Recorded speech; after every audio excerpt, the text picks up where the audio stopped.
যে ক্ষতি আমার হলো তার দায় কে নেবে? বুঝিনি পাওয়ার আগে সবই যে হারাবে।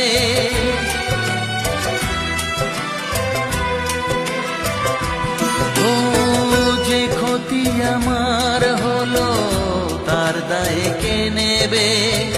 বুঝিনি পাওয়ার আগে সবই যে হারাবে। শুধু শুধু কেন দিলে মরণের সাথ ও চাঁদ?